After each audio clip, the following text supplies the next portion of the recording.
तो संविधान से आपातकाल तक मच गया सियासी बवाल। आज से ठीक 50 साल पहले तत्कालीन इंदिरा गांधी की सरकार देश में इमरजेंसी लगाई गई थी।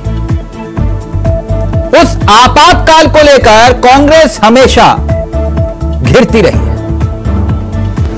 सत्ता पक्ष लगातार उस मुद्दे पर हमलावर रहा है। संसद में लोकसभा के नए स्पीकर ने 1975 के आपातकाल की घटना को लेकर निंदा प्रस्ताव रखा। जिस दिन स्पीकर का चयन हुआ उसी दिन नए स्पीकर ने 1975 के आपातकाल पर निंदा प्रस्ताव रख दिया। संसद में इमरजेंसी के दौरान मारे गए लोगों के लिए मौन भी रखा गया, मगर इस दौरान सदन में विपक्ष ने जोरदार हंगामा कर दिया और इसे बीजेपी का एजेंडा बता दिया। आपको याद होगा कि विपक्ष हाथों में संविधान लेकर सरकार पर निशाना साध रहा था। विपक्ष के नेताओं ने जब जब शपथ ली तो उनके हाथ में संविधान था। राहुल गांधी की तस्वीरें, सरकार निशाने पर थी। संविधान के दुरुपयोग और संविधान को बदलने की कोशिशों के आरोप सरकार पर लगाए जा रहे थे। तो क्या सत्ता पक्ष ने इमरजेंसी की चर्चा पर संसद में निंदा प्रस्ताव रखकर विपक्ष के निशाने का जवाब देने की कोशिश की है? सदन के भीतर वैसे हुआ क्या, उस पर आते हैं। दरअसल इमरजेंसी पर निंदा प्रस्ताव ओम बिरला ने जब बात रखी तब उन्होंने 25 जून 1975 का जिक्र किया। कहा देश के काले अध्याय के तौर पर इस तारीख को याद किया जाएगा। तब उस वक्त इंदिरा गांधी की सरकार थी, तो इंदिरा गांधी का जिक्र करते हुए उन्होंने कहा कि इंदिरा गांधी ने अंबेडकर के संविधान का अपमान किया, देश पर तानाशाही थोपकर लोकतंत्र का अपमान किया गया, अभिव्यक्ति की आजादी छीन ली गई, मीडिया पर पाबंदी लगाई गई, तानाशाह सरकार ने देश को कैद खाने में तब्दील कर दिया। अब यहां विपक्ष बिफर गया। राहुल गांधी का बयान वैसे उससे पहले आया। उन्होंने कहा कि विपक्ष की आवाज को बंद करना गैर लोकतांत्रिक विचार और देश के लोग विपक्ष से संविधान की रक्षा की उम्मीद करते हैं। यह तब है जब ठीक चुनाव के बाद ओम बिरला को अध्यक्ष चुना गया, तब राहुल गांधी अपनी बात रख रहे थे। अब इसके साथ साथ अखिलेश यादव वो क्या कह रहे हैं? वो कह रहे थे कि निष्पक्षता इस महान पद की महान जिम्मेदारी है। उम्मीद है कि किसी भी जनप्रतिनिधि की आवाज दबाई नहीं जाएगी। मगर इमरजेंसी का जिक्र करते हुए देश के प्रधानमंत्री ने भी अपना बयान दिया था और पीएम ने यह बात कही कि आपातकाल की घटनाओं से पता चलता है कि तानाशाही क्या होती है। यह जानना जरूरी है कि संविधान रौंदा जाता है तो क्या होता है। माननीय अध्यक्ष ने आपातकाल की जातियों को उजागर किया है। तो यह बात देश के प्रधानमंत्री ने भी कही। मगर आप में से कई लोग ऐसे होंगे जो इमरजेंसी के दौर के बाद जिनका जन्म हुआ होगा, युवा भी होंगे।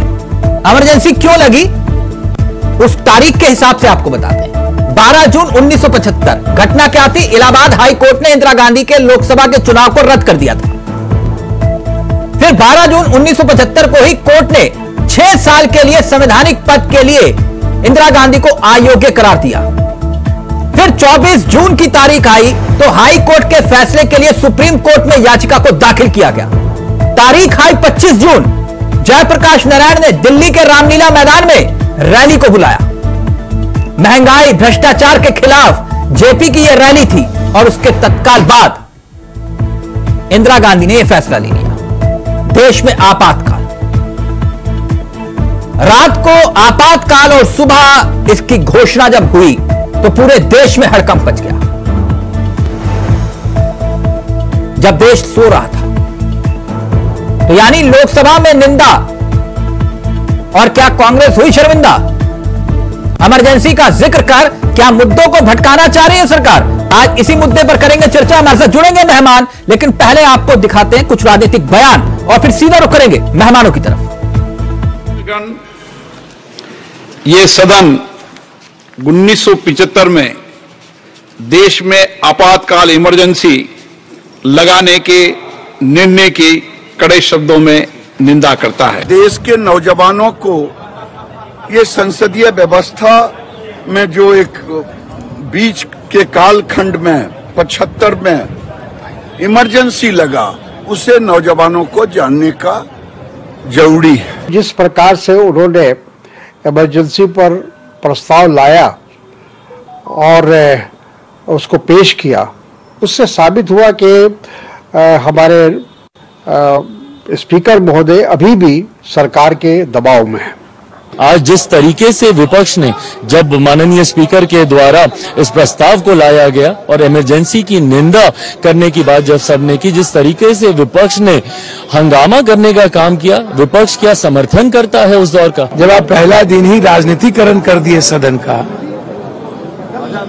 सब कुछ के बाद आपने रंग में भंग कर दिए और मूल्यों और नैतिकता का को आप संरक्षण भी नहीं दिया और आप कंप्लीट पार्टी के एजेंडे पर स्पीकर साहब को बाध्य कर दिए, तो ये तो गलत है, ये परंपरा तो गलत है। लोकसभा के अध्यक्ष के रूप में आप हर सांसद और हर दल को बराबरी का मौका और सम्मान देंगे। बिरला जी तो जरूरत क्यों है? यही लोकसभा अध्यक्ष है जो एक झटके में 100 से ज्यादा सांसदों को निलंबित कर रहा था। आपातकाल में ऐसा नहीं हुआ। सरकार एक प्रस्ताव लाई और उस प्रस्ताव में उन्होंने 50 साल पहले की इमरजेंसी का जिक्र किया है। वो इमरजेंसी तो संविधान के अंतर्गत थी और जिसके लिए खेद भी व्यक्त कर दिया गया। इतने जनादेश उसके बाद आए हैं, तो आज जो प्रस्ताव आया है सरकार की तरफ से, मैं उसकी निंदा करता हूं। तो संविधान से आपातकाल तक मच गया सियासी बवाल। सीधा रुख करेंगे अपने मेहमानों की तरफ। आपको बता दें आज हमारे साथ इस चर्चा में जो मेहमान शामिल हो रहे हैं वो चारों आपकी स्क्रीन पर है। अश्वनी शाही जी बीजेपी के 13 चेहरों में से एक है। गौरव जैन जी हमारे साथ जुड़े हैं, कांग्रेस के चेहरे हैं। साथ ही नाविद सिद्दीकी साहब हमारे साथ हैं, समाजवादी पार्टी के चेहरे हैं। निपुण जी हमारे साथ इस कार्यक्रम का हिस्सा, राजनीतिक विशेषज्ञ। आप सभी का बहुत बहुत स्वागत है। सबसे पहले मसला कांग्रेस का है, तो शुरुआत कांग्रेस से ही कर लेते हैं। और आज इसी मुद्दे पर क्योंकि सियासी संग्राम भी छिड़ा, तो गौरव जैन साहब आपसे इस चर्चा की शुरुआत करना चाहूंगा। मेरा ऑडियो आ रहा है आपको? बिल्कुल। गौरव जी, इमरजेंसी का जिक्र कर कांग्रेस की कमजोर नब्ज दबा दी क्या? कमजोर नब्ज दबा दी ये तो मैं नहीं कहूंगा। बात ये है कि एक्चुअली स्पीकर जो है वो अभी भी नॉन पार्टिजन रूप से काम कर नहीं पा रहे। आज इमरजेंसी पे वो चर्चा कर रहे, ठीक है, लेकिन इतना समय हो गया। मणिपुर पे उन्होंने चर्चा कराने में कितना टाइम लगा दिया, इतने देश में इतनी बड़ी बड़ी घटनाएं हो गई, उस पर कितना लगा दिया। नीट का भी एग्जाम वहां पे लीक हुआ, उस पर क्यों नहीं चर्चा करी? पीछे 50 साल पहले क्या हुआ, उस टाइम पे क्या परिस्थितियां थी, उस टाइम पे क्या लोकतंत्र था, कैसे था, क्या था, किस वजह से उन्होंने इमरजेंसी जायज थी? नहीं, इमरजेंसी जायज थी या नहीं थी, ना तो उस समय की परिस्थितियों में मैं था, ना मुझे मालूम है कि उस टाइम पे क्या हुआ था आज से 50 साल पहले। लेकिन मुझे अभी मालूम है कि अभी के पिछले 5 सालों में क्या हुआ, कितनी फैक्ट्रियां बंद हुई, कितने लोग बेरोजगार हुए। अगर उन बातों पर चर्चा करते तो आज का जो नौजवान है, आज का जो युवक है, आज की जो सोसाइटी है, 25 जून 1975 आप तारीख भूल गए? नहीं, 25 जून 1975 हमें तारीख याद है, लेकिन मैं ये बोल रहा हूँ कि हम किसी भी तरीके की तानाशाही की निंदा करते हैं। तो वो भी तो तानाशाही थी 1975 की नहीं, जो वो भी तो तानाशाही थी जिसका याद दिला रहे थे, निंदा करते हैं। वो भी तो तानाशाही थी। मैं बोलते रहा हूँ, किसी भी प्रकार की तानाशाही हो देश में, किसी भी प्रकार की तानाशाही हो, उसका हम निंदा करते हैं। 1975 में भी फ्रीडम ऑफ प्रेस इंडेक्स में इतना नीचे नहीं गया था भारत जितना आज चला गया था। 1975 में भी जो संस्थाएं थी लोकतांत्रिक, वो उस तरीके से काम नहीं कर रही थी जिस तरीके से आज कर रही हैं। तो 1975 की बात करके जो आज के मुद्दे हैं उनसे भटकाने का सीधा सीधा बात है। आप ये कह रहे हैं मुद्दों को भटकाने की कोशिश की जा रही है? बिल्कुल, पूरी तरीके से। गौरव जी, लाइव में कमेंट आया है, मैं पढ़ देता हूं। वो ये कह रहे हैं कि दादी इमरजेंसी लगाती है और पोता संविधान हाथ में लेकर कसमें खाता है। हाँ, तो संविधान के अंतर्गत ही इमरजेंसी लगाई गई थी। उनकी दादी ने भी कभी ये नहीं बोला था कि हम संविधान बदल देंगे। ये तो यहाँ पर जो लोग बैठे हैं उन्होंने बोला था कि हम संविधान को बदलना देंगे, और इसीलिए उनकी जो आज जो हश्र ये हुआ है, और आज उन्हें बार बार संविधान की दुहाई देनी पड़ रही है। जिस संविधान को बदलने की बात कर रहे थे, आज उसको माथे से लगा के शपथ लेनी पड़ रही है। तो हमने तो कभी भी संविधान, अगर संवैधानिक तौर पर ही इमरजेंसी लगाई थी, जो इमरजेंसी हटी वो भी संवैधानिक तौर पर ही, और अगर कोई और होता तो वो इमरजेंसी लगाने के बाद आपका जो देश है उसमें चुनाव भी नहीं होते। तमाम सारे देश है साउथ एशिया के जहाँ पे लोकतंत्र जो है वो पूरी तरीके से गायब हो गया। भारत में लोकतंत्र अगर जीवित है तो वो कांग्रेस की ही वजह से जीवित है। इस बात अच्छा, कांग्रेस की वजह से ही जीवित है लोकतंत्र? बिल्कुल। अच्छा ठीक। अश्वनी शाही जी, आप मुस्कुरा रहे हैं, वो कह रहे हैं कि कांग्रेस की वजह से ही लोकतंत्र जीवित है। मुझे तो मुलायम सिंह यादव जी याद आ गए आज, हैं, जिन्होंने इमरजेंसी के खिलाफ एक भूगोल फूका था, युवा चेहरा होते हुए तब उस वक्त। लेकिन शाही जी, आपसे थोड़ा चर्चा में अलग अंदाज में शुरू करना चाह रहा हूं, इजाजत है? अरे आप आज जज की भूमिका में है, रहते ही हैं, आप कर सकते हैं। नहीं, मैं जज की भूमिका में नहीं, सरकार इजाजत तो हम लोगों को आपसे लेनी पड़ती है भाई बोलने के लिए, कि क्या मैं बोल सकता हूँ? नहीं शाही जी, शुरू करें। मैं अश्वनी शाही जी को और देश को जरा कुछ तस्वीरें दिखाना चाह रहा हूं। राहुल गांधी और नरेंद्र मोदी, ये तस्वीरें अगर शाही जी को फुल स्क्रीन, ये तस्वीर, क्योंकि देश के इतिहास में यह पहला मौका था जब नेता प्रतिपक्ष के रूप में राहुल गांधी देश के प्रधानमंत्री नरेंद्र मोदी के सामने थे। दोनों आमने सामने हाथ मिलाया और साथ में ओम बिरला जी के जब उन्होंने पद ग्रहण किया तो दोनों साथ गए। एक अच्छी परंपरा है, देश के प्रधानमंत्री और नेता प्रतिपक्ष। अब स्क्रीन पर अश्वनी शाही जी। शाही जी जी, आप कह रहे थे कौन राहुल गांधी, पहचान लिया? दिखाई तो दे रहा है आज पहचान लिया? इतने वर्षों के बाद पहली बार संवैधानिक पद पर आसीन राहुल गांधी जी को पूरा देश जान रहा है। आज देखिए, आज देश जान गया, मतलब आप भी जान गए। अभी तक क्या भाई, एक सांसद से मैं तो यही कहता था भाई क्या है, एक सांसद के रूप में। अच्छा, बधाई नहीं देंगे आज नेता प्रतिपक्ष? एकदम मैं बधाई दूंगा, मैं खुले मन से बधाई दूंगा कि माननीय राहुल गांधी जी जो सोने का चम्मच लेकर पैदा हुए थे, गांधी परिवार ही उनकी पहचान थी, आज उनकी पहली संवैधानिक पहचान बनी है कि वो संवैधानिक पद पर पहली बार आसीन हुए हैं।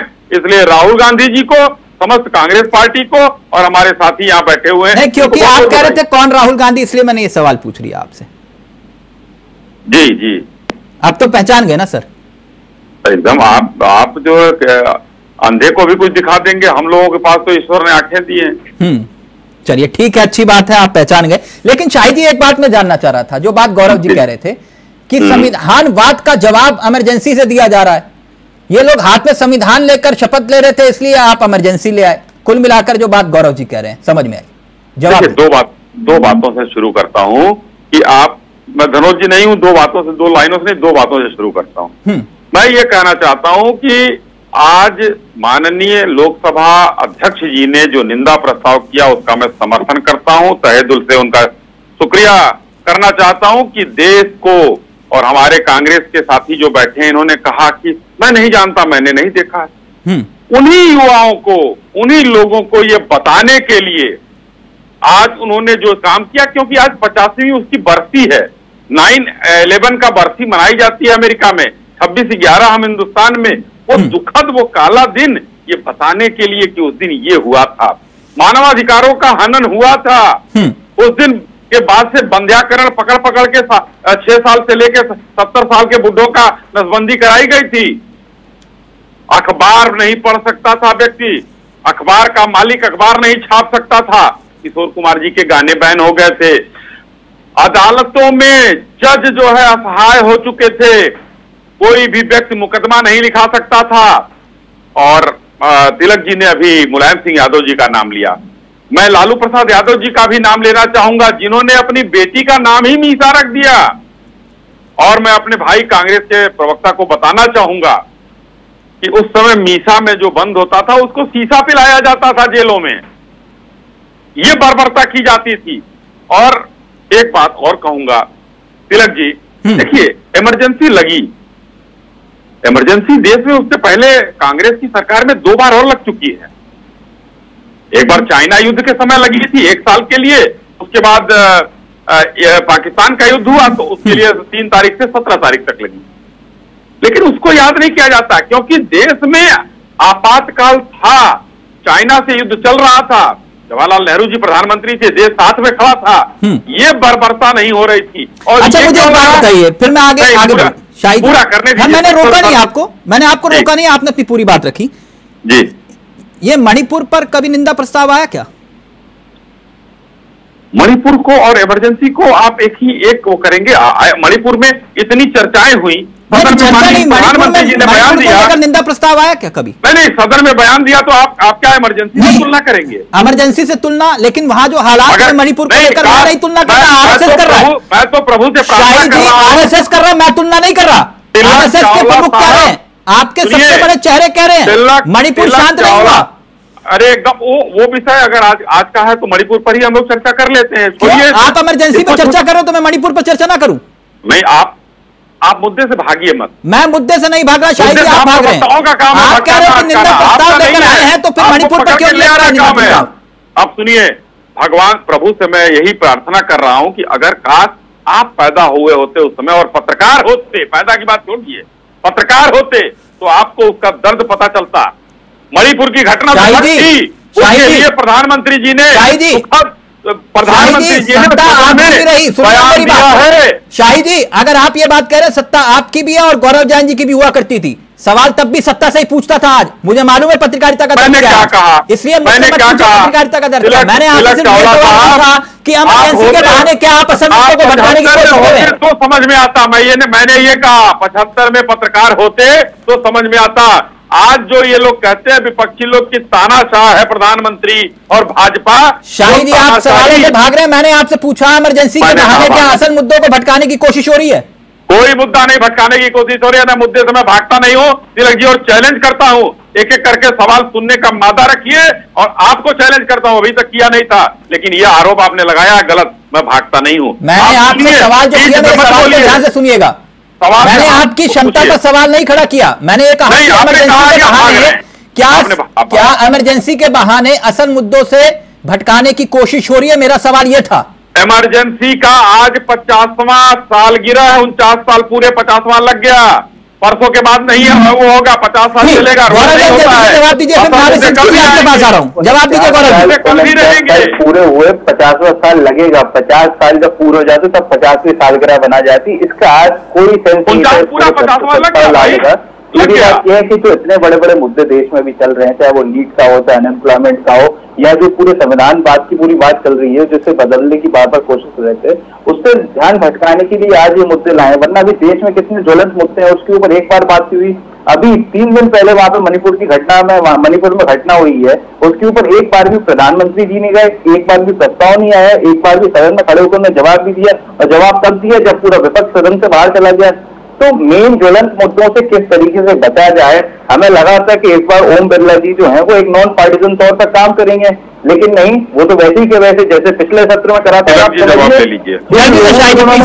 जिन लोगों को डिस्क्वालीफाई करा था उसमें 4 मंत्री बन गए। 5 साल मणिपुर जला था तो आप लोगों ने कितनी बार प्रस्ताव ले आकर वहां का काम किया था? राजेश पायलट जी 2.5 घंटे गए थे, आज देश का गृहमंत्री 22 दिन बाद कैद करता है, और आज आप भाग जाता है सदन में माननीय प्रधानमंत्री जी बयान देते हैं, विपक्ष बाहर चला जाता है। विपक्ष को उसकी संवेदनशीलता से कोई मतलब नहीं है, संवेदनहीन विपक्ष। माननीय प्रधानमंत्री जी बयान देते हैं तो भाग जाते हैं लोग। भाई कौन बोला? बताइए, कोई साथ छोड़कर मणिपुर को सदन में किसने बोला और कितने मिनट बोला? मैं चैलेंज करता हूँ अपने कांग्रेस के प्रवक्ता को, किसने बोला? दूसरा नाम 1 मिनट का मैं देता हूँ, डिम्पल यादव जी ने बोला था, तीसरा किसी ने नहीं बोला। बताइए किसने बोला? सदन में आप लोगों की संवेदनहीनता देखने को मिल गई, संवेदनाएं मर चुकी है विपक्ष की। माननीय प्रधानमंत्री जी ने जब वहां बोला, एक मिनट, मैं अब समाजवादी पार्टी के साथी की तरफ जाऊंगा और फिर उसके बाद निपुण जी आपके पास आऊंगा। सवाल क्योंकि मसला इमरजेंसी का है और जब जब इमरजेंसी का जिक्र होगा तब मुलायम सिंह यादव जी का भी जिक्र होगा। तो नाविद जी जरा देश को बताइए कि इमरजेंसी को लेकर तो खुले तौर पर उसकी मुखालफत मुलायम सिंह यादव जी ने की थी, तो आज कैसी मजबूरी आन पड़ी आपकी कि आपको उसी इमरजेंसी के निंदा प्रस्ताव लाए जाने के बाद शोर मचाना पड़ा, नाराजगी जाहिर करनी पड़ी, क्यों? तिलक जी, सबसे पहले तो ये देखिए कि माननीय जो हमारे स्पीकर साहब आए हैं, ये जो पढ़ रहे थे तो इससे साफ ये जाहिर हो रहा था कि आवाज इनकी है लेकिन स्क्रिप्ट किसी और की नजर आ रही। ठीक, सारे मुद्दे जब खत्म हो चुके, बड़े से बड़ा मुद्दा देखिए, इनके लिए जो सबसे बड़ा मुद्दा था क्या था वो आप भी जानते हैं, जितने लोग देखते हैं सब जानते हैं, और वहां से मर्यादा पुरुषोत्तम का आशीर्वाद हम लोगों को मिल गया और पूरी दुनिया ने देखा, खाली देश ने नहीं देखा, पूरी दुनिया ने देखा कि वहां से जो प्रसाद हम लोगों को मिला वो अवधेश प्रसाद के रूप में हमको मिल गया प्रसाद। लेकिन ये आज जो बात होनी चाहिए थी, खास तौर से उस पर ये अगर बात करते, जैसा कि अभी आपने भी तिलक जी कहा, मणिपुर की आपने बात बताई, बहुत अच्छी बात आपने याद दिलाई कि मणिपुर जल रहा है। सबसे बड़ी बात महिलाओं की जो बात करते हैं, बेटी बचाओ, तो बेटियों की, महिलाओं की इज्जत की बात होती है, लेकिन बड़े अफसोस की बात है कि निर्वस्त्र करके एक बहन को घुमाया गया वहां पर और उसके बाद कुछ भी नहीं बोले। अरे हमारे स्पीकर साहब कुछ कहते थे कि ये चीज सरकार को नहीं करनी चाहिए, इस पे एक्शन लेना चाहिए, इस पे बोलना चाहिए, इस पे डिबेट होनी चाहिए, इस पे बहस होनी चाहिए, ये सब चीजें वहां पे होनी चाहिए, लेकिन उस वक्त कोई चीज नहीं। ये इमरजेंसी एक निकाल के ले आए क्योंकि अब मुद्दे खत्म हो गए।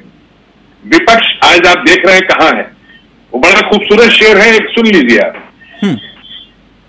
हर तरफ से उठ रही अब बस यही आवाज है, ये सत्ता पक्ष भी देख रहे हैं, स्पीकर साहब भी देख रहे हैं और सब आज समझ गए इसको कि हर तरफ से उठ रही बस अब यही आवाज है, हम सभी लोगों को अपनी एकता पे नाज है।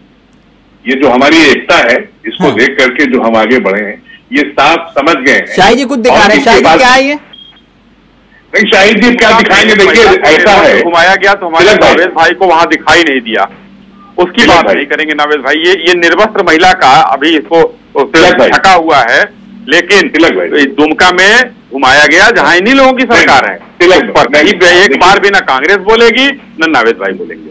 अच्छा ये बताइए भाईजान कि हम अगर कुएं में कूद जाएं तो क्या आप हमारे साथ कूद जाएंगे पीछे आके, ये बताइए। अरे तो क्यों आप कुएं में कूद रहे हैं भाई, या कुएं में कूदने का एक बात ही नहीं है, आप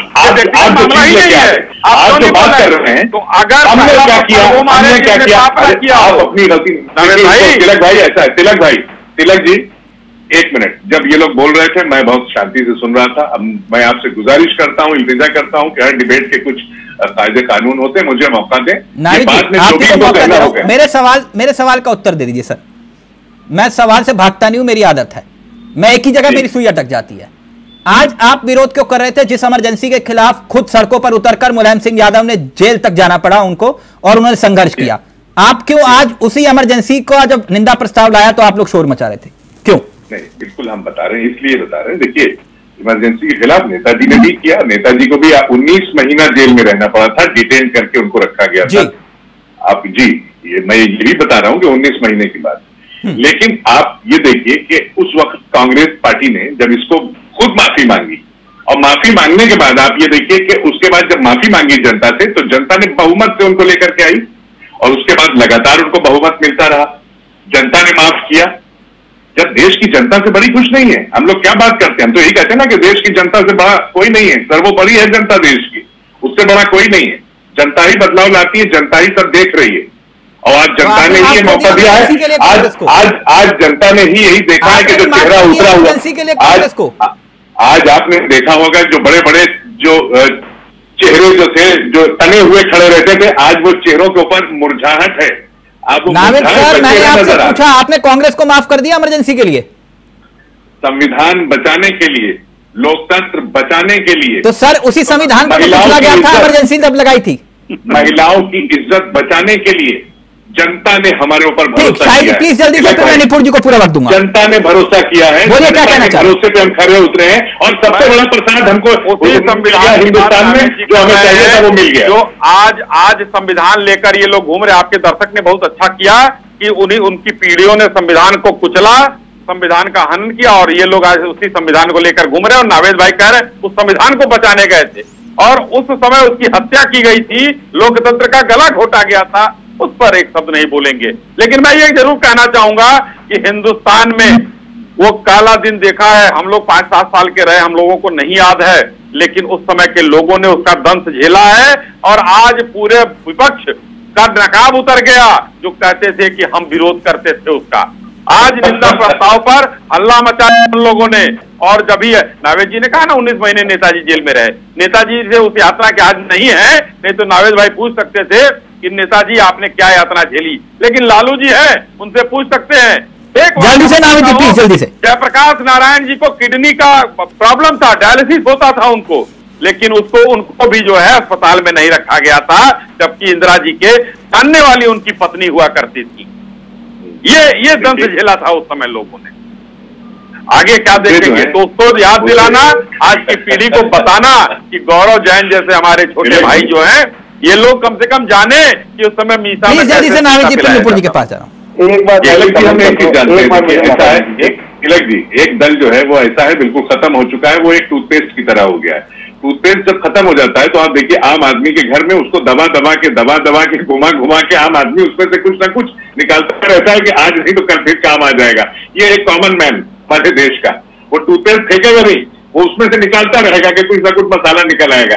ये जो इमरजेंसी निकला है वही मसाला है, अब सारे मसाले तो निकल चुके, तो अब ये इस्तेमाल किया जा रहा है, इनके पास कुछ बचा नहीं है। मैं चाहूंगा जो आप जिन अवधेश प्रसाद जी का जिक्र कर रहे थे उनसे भी इमरजेंसी के दंश को पूछिएगा, क्योंकि कहीं मैंने सुना और पढ़ा था कि उनके घर में भी किसी का देहांत हुआ है, माता या पिताजी का, उस वक्त उनको पेरोल नहीं मिली थी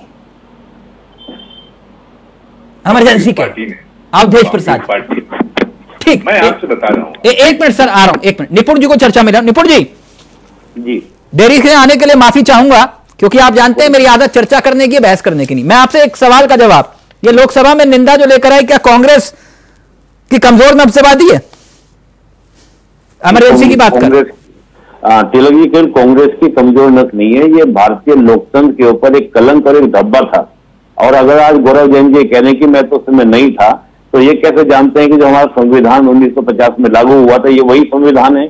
इनको कैसे पता? जो संविधान की कॉपियां लेकर राहुल गांधी जी बैठते हैं सदन के अंदर, तो ये संविधान से इनको पता भी नहीं होगा कि उस समय जन्म में थे नहीं। और जो समाज, जो राष्ट्र अपने इतिहास को, 75 साल के इतिहास को भूल जाए, वो कैसे बात करेगा विकसित भारत की या भविष्य के भारत की? तो ये कहना तो गलत है कि मैं उसमें नहीं था। अब आपने पूछा कि जैसे मणिपुर की बात चल रही थी, मैं थोड़ा सा तथ्य बताऊंगा तिलक जी। जब हम किसी घटना को देखते हैं, किसी भी कार्य को देखते हैं, तो उसके आधारों को देखा जाता है, उस आधार के आधार पर देखा जाता है ये कैसे हुआ, किस प्रकार से हुआ। जब हम इमरजेंसी की बात करते हैं और हमारे संविधान की जब हम बात करते हैं, तो संविधान का एक संघीय ढांचा है। संविधान एक लोकतंत्र की बात करता है, लोकतंत्र में लोगों को बोलने के और जीने का अधिकार देता है। इसके अलावा हमारा क्या आता है, न्यायपालिका को एक इंडिपेंडेंट हाथ दिया जाता है, न्यायपालिका को स्वतंत्रता दी जाती है। ये तीनों चारों बातें ही संविधान का जब इमरजेंसी चलेगी सब समाप्त कर दी गई। तो 42वें संविधान संशोधन अगर मैं आपको बताऊं तो शायद ही कोई ऐसा प्रावधान था जिसको बदल नहीं दिया गया था। इमरजेंसी जो लगी वो कैसे लगी? इमरजेंसी लगी भाई साहब कह रहे कि संवैधानिक प्रावधान से लगी। गौरव जी ने कहा संवैधानिक प्रावधान से नहीं लगी थी। 25 जून की रात को प्रधानमंत्री जी ने सीधा जाकर राष्ट्रपति से घोषणा कराई बिना मंत्री परिषद के परामर्श किए। इसके बाद जो शाह आयोग बना 77 में, तो शाह आयोग ने इस बात को रिकमेंडेशन किया था कि आप लिखिए संविधान में स्पष्ट रूप से, क्योंकि सरकारें इसका मिसयूज करती हैं। तब लिखा गया कि 352 अगर फ्यूचर में कभी लगेगा तो वहां पर लिखित मंत्रिमंडल के आदेश पर लगेगा, ये नहीं कि पीएम जब चाहे लगा देंगे। तो संविधान का उल्लंघन तो घोषणा के समय ही आपका हो गया था। आज भी सदन के भीतर कई कानून पास होते हैं वो सर्वसहमति से होते हैं। नहीं, सर्वसहमति अलग विषय होता है, सर्वसहमति तिलक जी अलग विषय होता है। सर्वसहमति कैसे बन जाएगी? 70% विपक्ष विरोध करेगा। सर्वसहमति अलग विषय होता है। मंत्री परिषद की सहमति की बात मैं कर रहा हूँ। जो संवैधानिक प्रावधान है, एक कॉन्स्टिट्यूशनल प्रोविजन से उसकी बात कर रहा हूँ मैं। देखिए हवाबाजी वाली बात तिलक मैं नहीं करता। दूसरी बात क्या थी, इमरजेंसी लगी। इमरजेंसी लगने का बेस क्या था? इमरजेंसी लगती है 39वें संविधान संशोधन के कारण। उदाहरण दे रहा हूँ, तर्क दे रहा हूँ, उसका खंडन करवाइएगा गौरव जी से। जब आपका राजनारायण केस होता है, high court, Allahabad high court 12 जून को निर्णय देता है कि इंदिरा गांधी जी ने प्रशासनिक मशीनरी का इस्तेमाल करके संविधान का उल्लंघन किया और ये जो चुनाव हुआ है गलत हुआ है। उसके बाद सुप्रीम कोर्ट तक मैटर गया और सुप्रीम कोर्ट ने 24 जून को कहा कि हाँ बिल्कुल प्रशासनिक मशीनरी का गलत यूज हुआ है और 39वां संविधान संशोधन के कारण इंदिरा गांधी ने कुर्सी बचाई। 25 जून को इमरजेंसी लगी, तो 24 जून को हाई कोर्ट और सुप्रीम कोर्ट के डिसीजन के बाद इमरजेंसी लगती है। इसको कहा जाता है सीधा सीधा संविधान का उल्लंघन, संविधान का उल्लंघन कहा जाता है।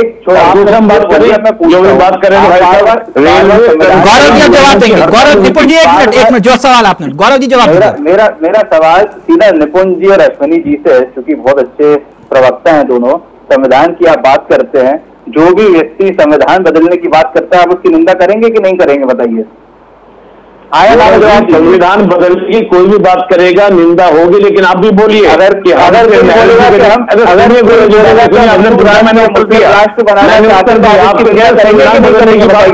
आपने तो हमेशा संविधान बदला। आप पहला संशोधन से लेके राजीव गांधी, मनमोहन सिंह, कोई व्यक्ति बोले अगर संसद में खड़े हो गए कि मैं हिंदू राष्ट्र या मुस्लिम राष्ट्र बनाना चाहता हूं तो उसकी निंदा करेंगे कि नहीं करेंगे? आप गौरव जी मैं आपसे पूछना चाहता हूं, आपने कहा बड़ा अच्छा आपने हिंदू राष्ट्र और मुस्लिम राष्ट्र की बात, जवाब भारत के संविधान में पंथनिरपेक्षता की बात कही गई है। आप से तुष्टिकरण की राजनीति कांग्रेस ने की है। अरे आप तुष्टिकरण की राजनीति कौन कर रहा है? ये तो दुनिया देख रही है आपसे। किया है, मैं उदाहरण दे रहा हूँ। आप यूसीसी के समर्थन में है, यूसीसी के समर्थन में है, लोगों ने यूसीसी के समर्थन में है, यूनिफॉर्म सिविल कोड के समर्थन में है। अगर यूसीसी के समर्थन में नहीं है तो आप पंथनिरपेक्षता के समर्थन में नहीं है, आप पंथनिरपेक्षता के समर्थन में नहीं है। संविधान के मूल को देखिए और अयोध्या ही नहीं। गौरव जी मैं आपको जानकारी दे दूं, जो संविधान गौरव जी मैं आपको गौरव जैन साहब है, जैन साहब है, आपको आपकी जानकारी आपको दे दूं। राजनीति करते हो राम से जितने भी स्थान जुड़े उन सब जगह हारे आप, हर जगह एक जगह नहीं बची जहां जीते हो। जैन साहब हमारे संविधान की मुख्य प्रति है ना, उसमें रामचंद्र जी की तस्वीर है, महाभारत की भी तस्वीर है, महात्मा बुद्ध की तस्वीर है और महावीर स्वामी जी की तस्वीर है। उसका तो मान सबसे सिद्धांत कहिए कि जो हमारा संविधान है निरपेक्ष है तो यूसीसी होना चाहिए। एक मिनट नाविद जी बात तो वही इमरजेंसी की आ रही है, वो जायज है या नहीं है, बहस उस पर नहीं हो रही, जिसे आप खुद मान चुके हैं कि वो जायज नहीं है। लेकिन दूसरी तरफ अगर विपक्ष एकजुट होने का जिसका जिक्र आप कर रहे हैं और उसी संविधान का जवाब इमरजेंसी के जरिए दिया जा रहा है, तो फिर इसमें कहीं ना कहीं सियासत की बू कहां से आ रही है? क्योंकि जिस तारीख का जिक्र किया जा रहा है वही तारीख तो है आज। सर एक छोटा सा कमेंट और मैं कर दूंगा, सॉरी बीच में इंटरजेक्ट कर रहा हूं, अगर आप इजाजत देते हो जी। अच्छा ये बार बार इमरजेंसी की बात करिए, मैं अगली बार ये भी आगे सब जगह बोलूंगा कि जिस तरीके से इमरजेंसी की बात करिए वैसे ही 1942 में जब क्विट इंडिया मूवमेंट का विरोध करा था हिंदू महासभा ने और आज के आज जो जनसंघ वगैरह है जो इनका पूरा रहा है फ्रीडम स्ट्रगल में, वो भी इस प्रकार के जितने भी हमारे नौयुवा लोग हैं उनको बताना चाहिए कि किस तरीके से लोगों ने देश को बांटने का काम करा। इसके ऊपर भी चर्चा होनी चाहिए, इसके ऊपर भी प्रस्ताव लाने चाहिए, ये भी हम लोग आगे बात रखेंगे। अगर ये कांग्रेस ने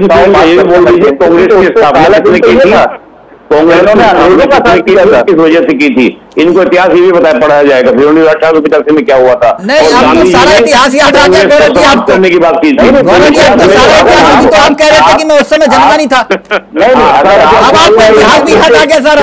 अगर आप रिवर्स गियर तो हम भी डालेंगे और बिल्कुल रिवर्स गियर डालिए, फर्स्ट गियर डालिए। दिक्कत ये है ना कि न्यूट्रल में गाड़ी खड़ी, आप फोर्थ गियर पर ले गए। एक मिनट नाविद जी अपनी बात रखेंगे, फिर शाही जी आपके पास आ रहा हूँ। नाविद जी प्लीज कंटिन्यू। देखिए ऐसा है कि 70 साल में ये नहीं हुआ, ये तो हम लोगों ने देख लिया कि जो 70 सालों में नहीं हुआ वो 10 सालों में हो गया। 70 सालों में जो नहीं हुआ वो 10 सालों में हो गया, ये सबने पूरी देश की जनता ने देखा।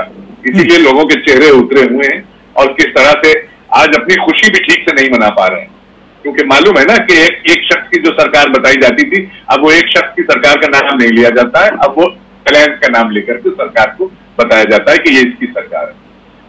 तो सबसे पहला झटका तो यही लग गया।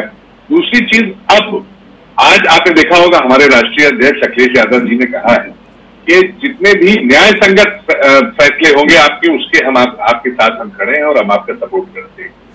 ये उन्होंने जिक्र किया, लेकिन उन्होंने ये भी कह दिया कि हमें उम्मीद है कि आप किस तरह से सारे फैसले सत्ता पक्ष से भी सवाल पूछेंगे और ऐसा ना हो कि ठीक इसका उल्टा हो जाए। इस बार अखिलेश यादव जी ने हिंट कर दिया है, इस बार विपक्ष बहुत मजबूत है।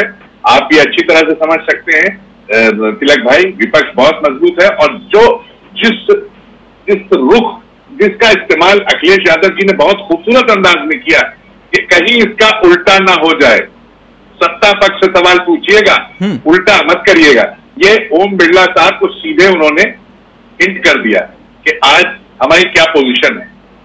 आज वो समझ गए कि मेरी आवाज मुद्दों से भटकाने के लिए ये सब कुछ कर रहे हैं। इमरजेंसी याद दिला दी इन्होंने। मैं एक मिनट सर, अभी चंद रोज पहले ही तो चुनाव खत्म हुए, ये सारे मुद्दे तो आपने गिनवाए थे और जनता ने इनको समर्थन दे दिया उस हिसाब से, नंबर के हिसाब से। ये कुछ कर, लेकिन हम आपको सीधी सी एक बात बता दें, अब वो नहीं हो पाएगा जो पिछले 10 सालों में हुआ। ये आप सुन लें और आपके दर्शक जो बैठे हैं सुन लें, क्योंकि जनता की आवाज बन के हम आए हैं, जनता ने अपना सपोर्ट दिया है और इसीलिए कह भी दिया गया कि प्रतिनिधियों का सम्मान हो। प्रतिनिधियों को अब 150 प्रतिनिधि निकाले नहीं जाएंगे। ठीक, अब ये बर्दाश्त नहीं होगा, अब बर्दाश्त नहीं होगा। आप लोग बोलते हैं हम तो वैसे इंडिया वाइज जनता की जनता की आवाज है। खैर, ये शाहिद जी जो बात नाविद जी ने कही, मैं उसी बात को आगे ले जा रहा हूं। बहुत वैलिड बात है कि भारत के इतिहास में ऐसा कब हुआ कि 140 सांसद दोनों सदनों से निलंबित कर दिए गए। आज तक कभी नहीं हुआ ना शाहिद जी। बिना बहस के कई कानून पास हो गए हों। अगर मैं गलत नहीं हूं तब उस वक्त भारतीय न्याय संहिता कानून को पास कर दिया गया था जब संसद में विपक्ष था ही नहीं। वो ये कह रहे कि अब ऐसा नहीं हो पाएगा। शायद बिल्कुल नहीं हो पाएगा, बिल्कुल नहीं हो पाएगा। थोड़ा धैर्य से तिलक जी सुनिएगा और 2-3 मिनट का जो भी समय दीजिएगा, थोड़ा अनइंटरप्टेड। देखिए, अभी नावेद जी ने कहा, एकदम सही कहा। इन लोगों को मजबूत विपक्ष देकर बैठाया है विपक्ष में। ईश्वर करें आप लोग ऐसे ही मजबूत विपक्ष में के रूप में जिंदगी भर बैठे हैं, ईश्वर आपके साथ रहें। भारतीय जनता पार्टी को जनता ने तीसरी बार नावेद जी मजबूती के साथ एनडीए का नेतृत्व करने का मौका दिया है और भारतीय जनता पार्टी को नहीं दिया है। भारतीय जनता पार्टी एनडीए आपके बीच में बोल रहा था तो आपको मिर्ची लग रही थी, तो थोड़ा धैर्य से सुन लीजिए। भारतीय जनता पार्टी 240, और मैं चैलेंज के साथ कहता हूं, इंदिरा जी की हत्या जो दुखद हत्या हुई थी उसके बाद बता दीजिए कब 240 आया था। 91 में 232 सीट जीत कर आए थे, उपचुनाव जीतने के बाद शायद 38-39 कुछ हो गया था। ये मैं कहना चाह रहा था। लेकिन आज भारतीय जनता पार्टी के नेतृत्व में एनडीए को तीसरी बार सरकार डीएम को फोन नहीं किया गया था। इंदिरा जी के टाइम में डीएमओ को 120 डीएम को फोन नहीं किया गया था। हाँ, अरे तो मांगा तो था, हिम्मत हो, कोई माइका लाल, कोई जियाला हो, जवाब दे। मांगा था, इंटरप्ट कर रहे हैं। अब इनको जब तरीके से इन्होंने आप पूरे इलेक्शन को हाईजैक करा है, किस तरीके से पूरी हवा। गौरव जी एक मिनट, ये ना आप लोग ना अपनी बात रखिए। कम से कम जो जनता का जनादेश है उसका सम्मान सबको करना चाहिए, है ना। इसी लोकतंत्र जिसे आप हाईजैक किए गए बात कर रहे हो, उसी लोकतंत्र ने दोनों जगह से राहुल गांधी को चुनाव जीता। तो या तो बोलिए कि हम चुनाव नहीं मानते, हाईजैक किया लेकिन चुनाव जीत भी गए आप। डिस्पाइट हाईजैक के हम चुनाव जीतेंगे। एक मिनट सर, एक मिनट शाहिद जी अपनी बात पूरी करेंगे। शाहिद जी, जयराम रमेश जी से जवाब मांगा था और कांग्रेस से जवाब मांगा था नावेद सिद्दीकी जी, क्योंकि हिम्मत नहीं हुई कांग्रेस की कि निर्वाचन आयोग को बता दें उसका नाम कि किस डीएम को फोन किया था। यहाँ पर बैठकर बतौलेबाजी करने से काम नहीं चलता है। सर मेरा सवाल घुमा गए आप शाहिद जी। मैं नहीं सवाल जवाब आ रहा हूँ बीच में। क्योंकि आंकड़ा मैं क्योंकि आपके सामने रखा था कि 17वीं लोकसभा में 115 सांसद निलंबित हुए, इसमें से 100 सांसद अकेले शीतकालीन सत्र में ही निलंबित किए गए थे। जी मैं आ रहा हूँ सर, मैं आ रहा हूँ। देखिए, सदन नियम और कानून से चलता है, हर नियम पर चर्चा होती है, नियम से चर्चा होती है। मगर इतने सालों के बाद, आजादी के बाद जब से सदन चल रहा है तब से हमने भी नहीं देखा है। कोई हो तो हमको भी जरा ज्ञानवर्धन करिएगा कि मेज पर चढ़ना और बेल में जाकर किताबें फेंकना, कागज फाड़कर उड़ाना, हवाई जहाज उड़ाना माननीय अध्यक्ष के ऊपर हुआ हो तो जरा मुझे भी बता दीजिएगा। और राजीव जी की सरकार बता दीजिए बिटूरी साहब। एक मिनट एक सवाल पूछूं, राज तो नहीं होंगे आप शाही जी? इनको बिटूरी शाही जी, आप ये बात कह रहे हो जो दानिश अली को सांप्रदायिक गालियां दी गई थी सदन में, और रमेश बदूरी पर कोई कार्रवाई हुई थी क्या? सुनिए, इसको विपक्ष हवा बनाए, गालियां, उनको गालियां दी गई थी, उनको जो है नोटिस दिया गया, हम तो कहते थे, हम तो कहते थे, हमारे मोदी मित्र हैं, हम कहते थे उनको वही चीज कहते थे। कैसी बात कर रहे हैं आप? कैसी बात कर दी आपने? हवा बनाया है, बनाया है, उसको हमने जवाब दिया और उनको टिकट नहीं दिया। आप लोगों ने तो बहुत कुछ किया है। अगर मैं गलत नहीं हूं तो शायद आप ही जो है सवाल पूछ रहे हैं और आपने कहा नहीं, आपने जिक्र किया बदूरी साहब का, तो मैं इसलिए कह रहा हूं शायद आपने उनको राजस्थान में प्रभारी बना के भेजा था, जिम्मेदारी दी, प्रभारी बना के भेजा था, टिकट दिया उनको। अच्छा, टिकट काट दिया आप कह रहे हैं? फांसी की सजा होती है क्या उनका टिकट? और नावेद भाई बता दें कि जो उन्होंने कहा था सदन में नहीं कहना चाहिए, मैं कहता हूं माननीय सांसद जी का टिकट क्यों काटा था आपने? उन्होंने अगर गलत बयानी की तो उनके खिलाफ ये कार्रवाई की गई, उनको नोटिस दिया गया, तो उसके बाद उनको टिकट नहीं दिया गया। अच्छा, तो इसीलिए हुआ था। ठीक। और बताना चाहो, जो सवाल था वो सुन लीजिए। सवाल पर जी, राजीव गांधी जी की सरकार होती है, कितने सांसदों को सस्पेंड एक साथ किया जाता है, वो भी दिन याद रखिएगा, उसको भी इतिहास भूला नहीं है। और तीसरी बात, जब नियम और कानून में, अरे भाई बीच में क्या वो कर रहे हैं, नियम और कानून में 34 सांसदों वाला दल ही सबसे बड़ा दल था। चलिए छोड़िए बहस, अब करिए, जो बोलना आवाज ना नीचे कीजिएगा, जिसके अंदर दम हो बोल के दिखाए, मैं भी अब बोलता रहूंगा।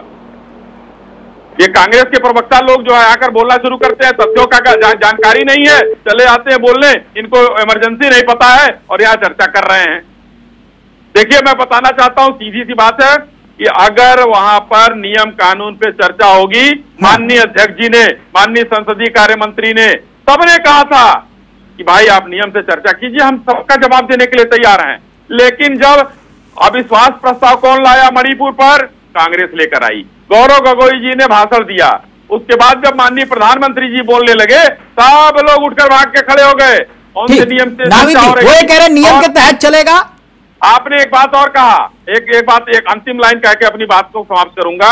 आपने और कहा था कि जब आपने ये बिल पास करा लिया, हर बात पर जब लोग वॉकआउट करेंगे, बहस करेंगे, हल्ला मचाएंगे, तो बिल नहीं, देश के सरकार को काम करना बंद कर देना चाहिए, बिल पास नहीं कराना चाहिए। एक बार थोड़ा सा क्यों पढ़े लिखे प्रवक्ता आप, मैं इसलिए बात कह रहा हूं, क्रॉस चेक कर लीजिएगा, अगर मेरी गलती होगी तो मैं माफी मांग लूंगा सार्वजनिक रूप से। 17वीं लोकसभा की बात कर रहा हूं जो अभी बीती है, संसदीय समिति के पास मात्र 16% विधेयक भेजे गए, यानी मतलब यह हुआ कि बिल पास कराने से पहले तमाम दलों के सांसदों ने ना तो उसे जांचा और ना ही परखा। इसका मतलब यह हुआ सर, कहां से विरोधी दल के नेता? सिर्फ 16% सर। कहां से विरोधी दल के नेता? सर संसदीय समिति के पास गया ही नहीं, 16% विधेयक गए। एकदम सारे विधेयकों की जानकारी होती है सर। 16% की बात कर रहा हूं सर, आंकड़ा चेक कर लीजिएगा, हो सकता है ऑनलाइन होता है सर, ऑनलाइन होता है। हाँ तो सर मैं वही कह रहा हूं ना, देख लीजिए, ऑनलाइन होता है। नारी जी अपनी बात रखेंगे, फिर निपुण जी आपके पास आ रहा हूं। ओबीसी बिल पास हो रहा था तो उस समय क्यों राहुल गांधी जी ट्रैक्टर चलाना छोड़कर चले आए थे सदन के अंदर? एक मिनट, नारी जी अपनी बात रखेंगे प्लीज।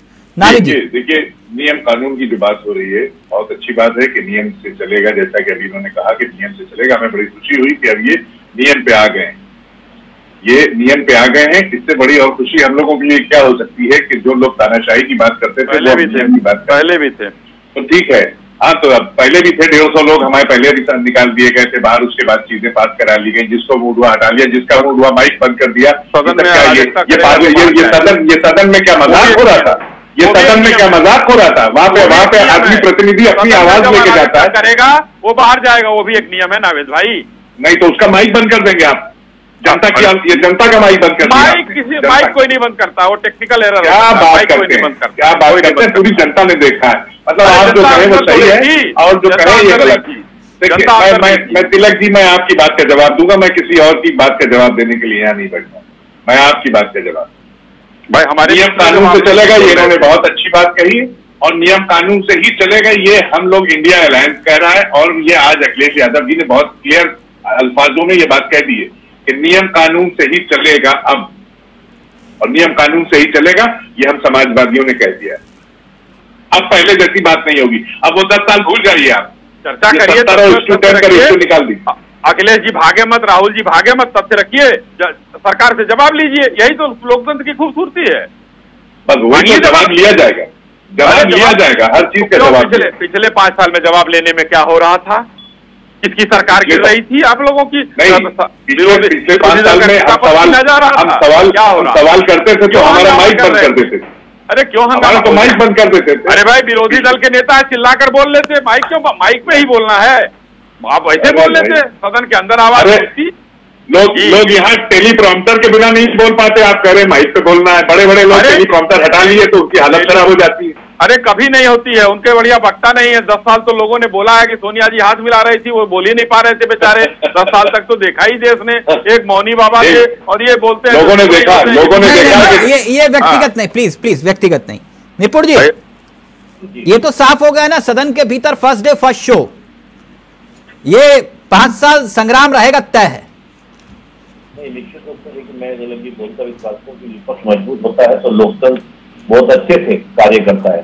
लेकिन बस एक बात हमारे यहाँ समस्या ये मैं देखता हूँ कि सकारात्मक विपक्ष अगर हो, यानी कि आप समस्या बताएं लेकिन समस्या के साथ कुछ विकल्प, कुछ समाधान भी दिखाएं, तो एक अच्छा हमको लगता है विपक्ष होता है।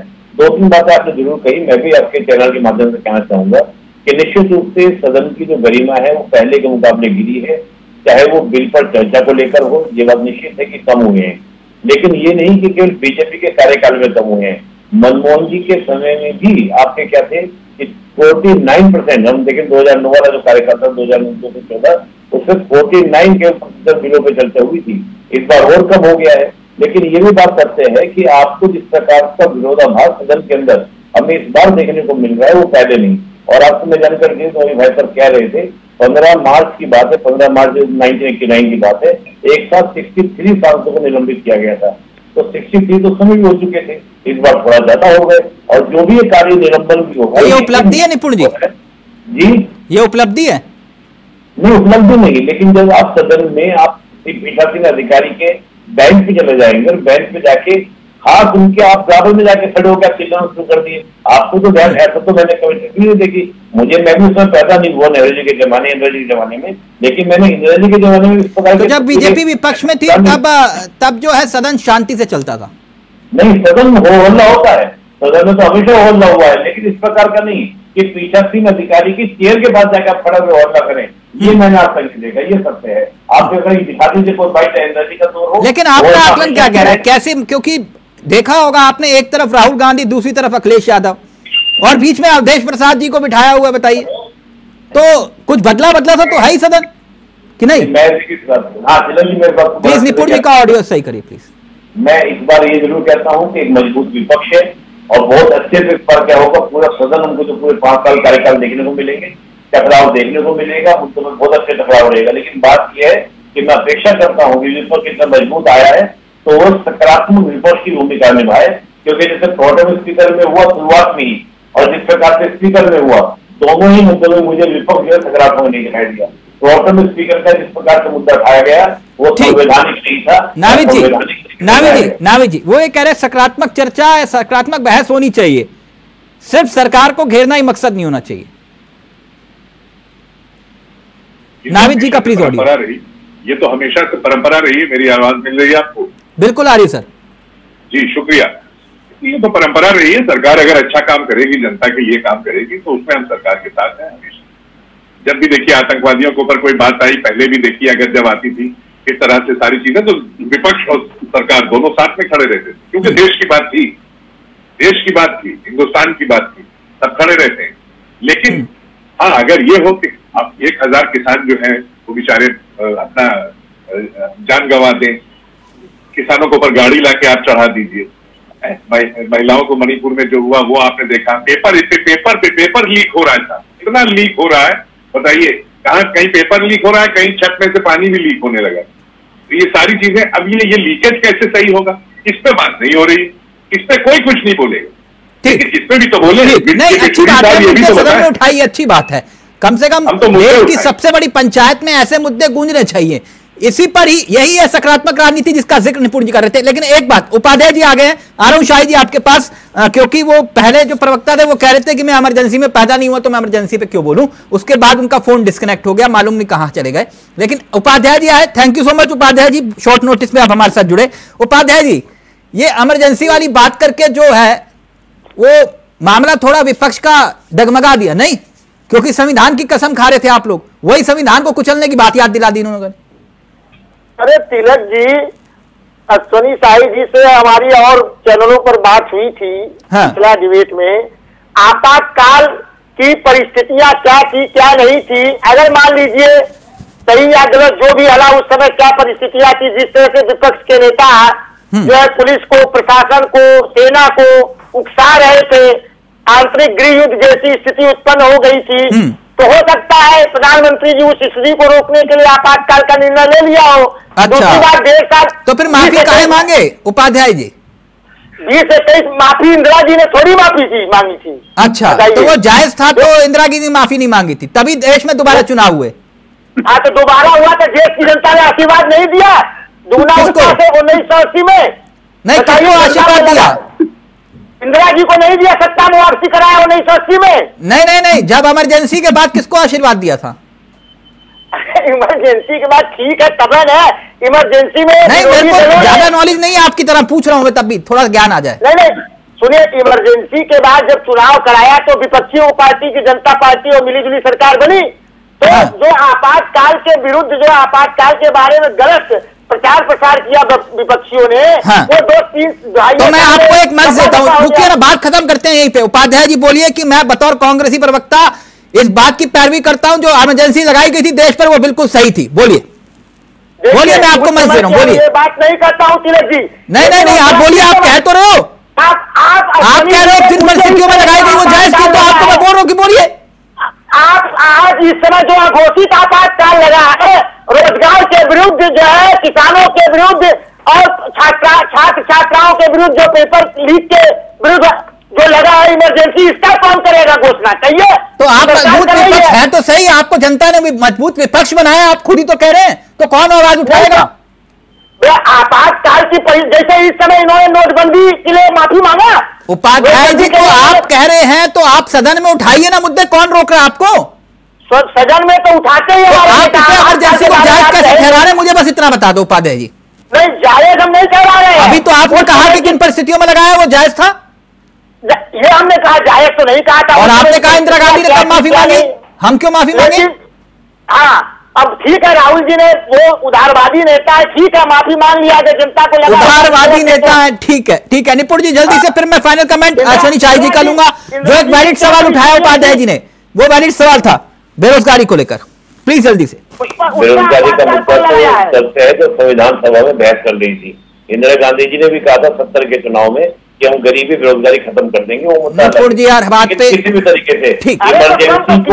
शाही जी का ऑडियो रहेगा, वक्त कम है, प्लीज। शाही जी, ये बेरोजगारी वाला मुद्दा गंभीर है कि नहीं? शाही जी का ऑडियो। मुद्दा तो गंभीर हमेशा रहा है, वही तो अभी निपुण जी ने कहा कि वो भारत में 7 साल के दशक से। लेकिन आज देखिए, 2 बातें हमको यहाँ पर, अभी मैं हंस रहा था कि उपाध्याय जी ने बड़े गंभीरता से कहा परिस्थितियां बहुत दूसरी रही थी इसलिए लग गया, वो अच्छा हुआ। और नावेद भाई ने भी एक बात कह दिया वैसे ही सेम, कि जब आतंकवादियों की बात आती है तो हम खड़े रहते हैं देश के साथ। ये बेरोजगारी वाला मसला सर, क्योंकि ये बहुत गंभीर मसला है, युवाओं से जुड़ा हुआ मसला है, वो भी देश के लोगों से जुड़ा हुआ मसला। शाही जी, एक मिनट सवाल ले लीजिए ना। आतंकवादियों को ले आकर छोड़ दिया था, तो हाईकोर्ट ने कहा था आप तो कल को पदम उस पर भी चर्चा कर चुके हैं ना। एक मिनट, अरे नहीं, तो आप लेटेस्ट खबर ले लीजिए, लेटेस्ट खबर ले लीजिए, सबका ऑडियो नीचे रहेगा अभी। नहीं, एक मिनट, सिर्फ शाही जी का ऑडियो रहेगा। शाही जी, 7 साल में 54 लाख नौकरियां खत्म हुई हैं, बेरोजगारी मुद्दा है कि नहीं? हैरान करने वाला मामला है। किस क्षेत्र की जो ये रिपोर्ट आई है, आप रिपोर्ट पर भरोसा करते हैं? ठीक है, अच्छी बात है, मैं भी मानता हूं। मैं आपको रिपोर्ट भी बता दूंगा, 18 लाख फैक्ट्रियों पर ताला लगा है। अरे ठीक है, मैं उसी पर बोल रहा हूँ। मैं उसी रिपोर्ट के आधार पर आपको बता रहा हूँ, भारत में 7 साल में 54 लाख लोग बेरोजगार हो गए। भारत में 10 साल में 12 करोड़ 17 करोड़ नौकरियां भी जनरेट हुई हैं। मैन्युफैक्चरिंग सेक्टर में हम तीसरे नंबर पर पहुंचे हैं, भूत आकर नहीं बनाते हैं। इंफ्रास्ट्रक्चर में अब जो है दूसरे नंबर पर है पूरे विश्व में, भूत आकर नहीं बनाते हैं। जिन्नात नहीं आते हैं। किसके 41 लाख 41 सुन लीजिए, हम मैं बता रहा हूँ सर, आप आंकड़ों का पूछ रहे थे, मैं आपको आंकड़े बता रहा हूँ। काउंटर नहीं, बेरोजगारी की बात करें तो आंकड़े बता रहा हूँ। 48 एनएसओ के आंकड़े हैं, एनएसओ के आंकड़े हैं, एनएसओ का सर्वे, राष्ट्रीय सांख्यिकी मंत्रालय। हमने भूत जिन्नात और तिलक चावला सोनी साई ने नहीं बनाए हैं, वहां पर लोगों ने काम किया है। स्वनिधि रोजगार योजना में उसके अभी तो आंकड़ा दिखाइए। एनएसओ का आंकड़ा नहीं दिखाऊं? नहीं, जो जिनको रोजगार मिला उसका भी आंकड़ा है। सर 2015-16 में जो वर्क फोर्स था जिसका जिक्र आप कर रहे हैं वो 3 करोड़ के आसपास था, 2022-23 में वो घट गया। एनएसएसओ ने एक आंकड़ा जारी किया था जिसमें आईपीएफओ के आंकड़े भी जारी थे कि 17.5 करोड़ खाते हैं, वो भी तो दिखा दीजिए ना भाई। यानी आप ये कह रहे हैं बेरोजगारी नहीं है देश में? मैं आपकी बात मानूंगा, आप बोल दीजिए 7 साल में करीब 18 लाख फैक्ट्रियां बंद होने का जिक्र किया गया, ये बात झूठी है, एनएसओ ने झूठा आंकड़ा। ये फैक्ट्रियां कब खुली थी सर? ये फैक्ट्रियां कब खुली थी एनएसओ से पूछिए ना। नहीं तो आपसे पूछ रहा हूं ना, बताइए। अच्छा, तो आप मुझसे पूछ रहे हैं, मतलब बेरोजगारी है देश में? नहीं, आज बेरोजगारी हम दूर कर रहे हैं, ये अच्छा एक बात बताइए सर। कितने लाख पद खाली पड़े हुए हैं, कह रहे हो बेरोजगारी दूर कर रहे हैं? बोलने नहीं देंगे? बोलने देंगे या नहीं देंगे? नहीं, आप गुस्सा मत होइए, मैं तो पूछ रहा हूँ। मैं गुस्सा नहीं, मैं अगर आप बोलने नहीं देंगे लगातार, क्योंकि बेरोजगारी का सवाल बुरा लग रहा है आपको? बेरोजगारी का सवाल इसी 10 साल में पैदा हो गई बेरोजगारी। अच्छा, ठीक, पहले नहीं थी।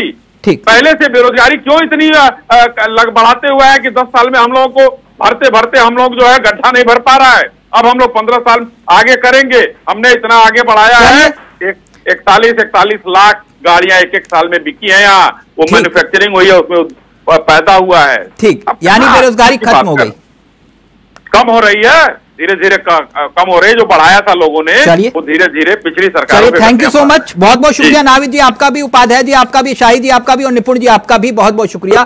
तो मसला संविधान का था, आपातकाल का था और बीच में बेरोजगारी पर भी चर्चा होगी, लेकिन फिलहाल ऐसे ही मुद्दों के आधार पर आने वाली सियासत का घटना चक्र भी घूमेगा, यह भी तय है। नमस्कार, जय हिंद, जय भारत।